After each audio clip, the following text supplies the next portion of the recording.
Lanjutannya wa idza nabahu ay aswabahu syai'un wa idza nabah ing dalam nalaikane mengena atau menimpa hu ing rajul opo syai'un opo suwici-wici fi sholati ing dalam sholat mongko sabbaha mongko mengucapkan atau membaca tasbih sopo rajul fayaqulu mongko ngucap sopo rajul subhanallah ing lafaz subhanallah. Apa maknanya? Maha suci Allah. Ay usabbihu. Tujuannya biqasdi dzikri faqat. Kalawan tujuan zikir faqat hanya saja.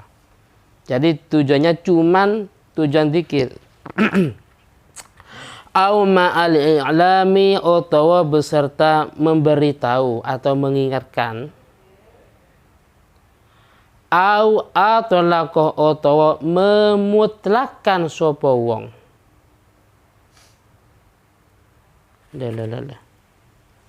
Oh, jawab dari ida.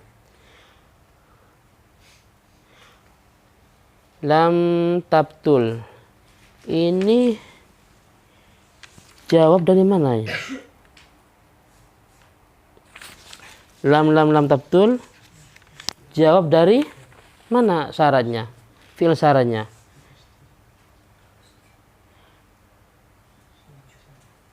Lam tabatul mongko tidak batal opo sholatuhu opo sholati wong. Awil i'lam fakot atau tujuan hanya memberitahu. Mongko batalah mongko batal.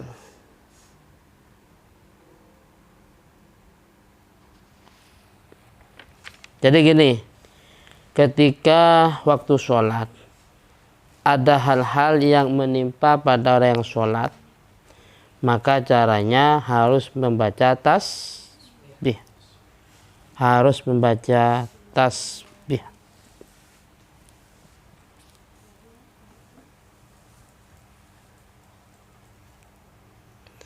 Baik hal itu sifatnya mubah, seperti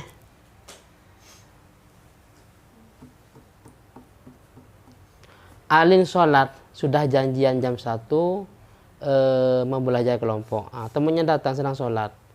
Di luar, assalamualaikum umpamanya. Assalamualaikum. Paham ya? Maka yang sholat ini baca tasbih. Subhanallah. Atau yang lain. Contohnya, salamun ala ilyasin. Atau udkhuluha bisalamin amin. Cuman catatan tujuannya hanya biqasdi dzikri faqat. Tujuannya hanya membaca zikir, baca ayat. Atau baca ayat, baca zikir sekaligus memberitahu bahwa saya sedang sholat. Paham ya? Bahwa yang punya rumah sedang sholat. Kalau cuman tujuannya i'lam faqat, di luar ada tamu. Assalamualaikum. Terus di yang sholat Alin jawab udkhuluha bisalamin aminin. Atau baca tasbih. Atau takbirnya dikeraskan. Allahu Akbar. Cuman tujuannya i'lam faqat. Berarti batal. Paham ya? Atau sifatnya yang sunnah tadi itu memberi izin kepada orang yang mau masuk rumahnya tamu umpamanya, itu mubah.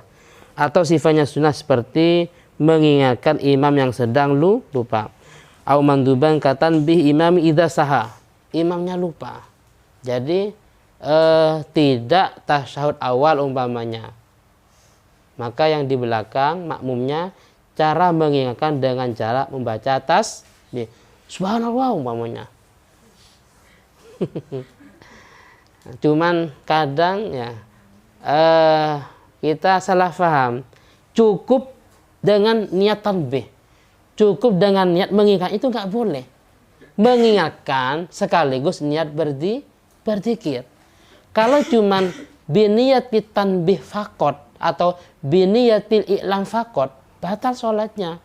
Kalau cuman niatnya hanya memberitahu, hanya mengingatkan bahwa imam lupa, batal sholatnya. Paham ya? Berarti bisa niatnya biqasdi dzikrih, biqasdi tilawah, baca zikir, baca Al-Quran atau umpamanya, sekaligus mengingatkan. Tapi kalau cuman hanya mengingatkan berarti batal.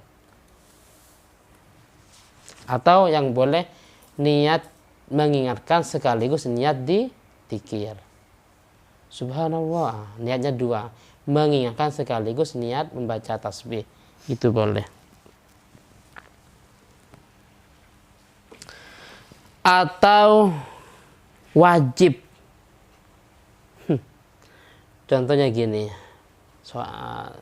maulah sholat, ternyata di sebelahnya ada orang buta lewat. Orang buta ini mau lewat di tempat yang membahayakan, yang membahayakan. Atau ada orang duduk di sebelahnya, cuma ada ular umpamanya.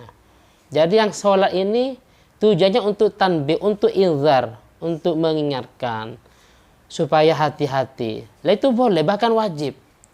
Tapi tadi akan niatnya harus satu atau dua. Kalau satu niatnya zikir saja, kalau dua zikir sekaligus mengingatkan.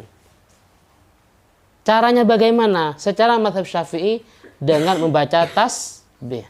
Paham ya? Kalau secara mazhab Maliki diucapkan terserah. Contohnya sholat. Hei mas, ular. Lah itu sah secara mazhab Maliki. Mas, awas jatuh umpamanya. Atau gini, nasa sholat, dipanggil ibunya, duh ibu, dalam bu, lah itu sah. Secara mazhab Maliki. Tapi karena kita bermazhab Syafi'i, maka kita harus ikut mazhab Syafi'i.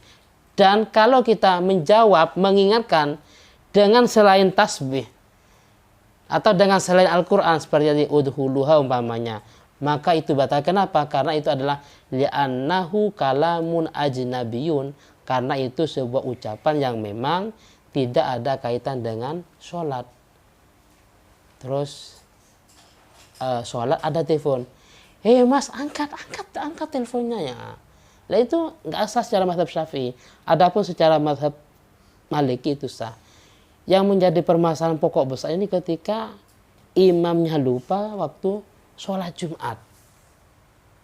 Wah, jadi mungkin mazhab Maliki bisa jadi dibuat pegangan, tapi harus memenuhi syarat ya kan.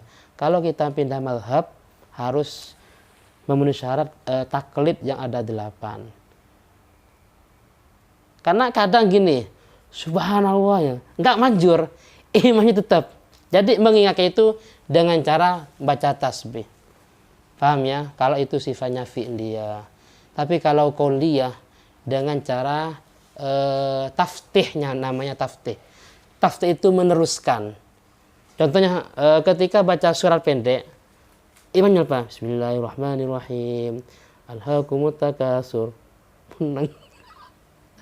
Yang di belakang bukan subhanallah ya kan. Tapi kalau secara umum hadis dengan subhanallah. Tapi kalau di Majmu' Syarah Muhadzab itu ada beberapa tahapan. Karena itu sifatnya qauliyah ucapan, maka cara taftihnya, cara mengingatkan dengan cara meneruskan. Imam Bismillahirrahmanirrahim. Alhaakumut takasur. Lupa. Maka yang di belakang meneruskan. Hatta zurtumul maqabir. Karena kadang ketika subhanallah nggak nyambung kan? Nggak nyambung. Makanya di Majmu' Syarah Muhadzab itu Imam Nawawi ada beberapa tahapan. Tapi ulama yang lain secara umumul hadis bagaimana? Wal entah itu lupa yang sifatnya ucapan atau perbuatan dengan cara tasbih. Bismillahirrahmanirrahim. Alhaakumut takasur. Yang di belakang teriak subhanallah umpamanya. Paham ya? Tapi kalau yang majmu'in enggak. tapi dengan cara meneruskan ayat setelahnya. Oh, baru sadar. Yang paling enak mazhab Maliki. Mas, salah mas. Paham ya? Ternyata dari ayat 1 langsung ayat kelima. Mas, salah. Ada yang kurang. Nah, itu sah secara mazhab Syafi'i. Secara mazhab Maliki ya kan. Tapi ini kadang dibutuhkan kalau dalam sholat Jumat. Karena Jumat harus berjamaah.